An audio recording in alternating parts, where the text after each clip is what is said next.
Hello friends, आज આપણે બનાવીશું સૌની મનગમતી સાબુદાનાની ખીચડી। એક કઢાઈમાં 3 થી 4 ટેબલસ્પૂન ઘી ગરમ કરવા માટે મૂકીશું। તેલ ગરમ થયા બાદ 1 ટીસ્પૂન જીરું અને 10 થી 15 લીલો લીમડો નાખીશું। તેને સાતળી લઈશું। ત્યારબાદ એમાં ઝીણા સમારેલા 2 બટાકા નાખીશું। બટાકાને વ્યવસ્થિત રીતે સાતળી લઈશું। ત્યારબાદ ઢાંકણ મૂકીને 4 થી 5 મિનિટ સુધી કૂક થવા દઈશું।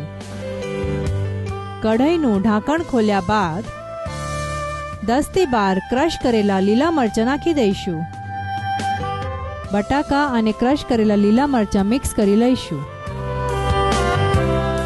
ત્યારબાદ એમાં 250 ગ્રામ પલાળેલા સાબુદાણા નાખી દઈશું। 2 થી 3 મિનિટ સુધી સાતળી લઈશું।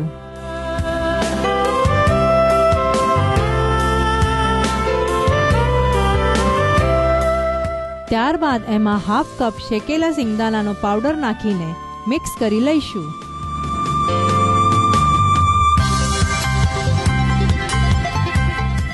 ત્યારબાદ એમાં સ્વાદ પ્રમાણે મીઠું નાખીને મિક્સ કરી લઈશું।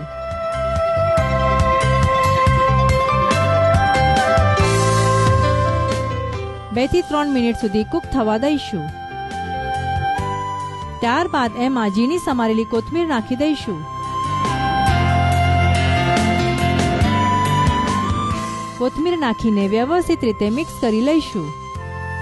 હવે આપણી સાબુદાણાની ખીચડી ખાવા માટે તૈયાર છે। આ ખીચડી આપણે દહીં સાથે સર્વ કરીશું।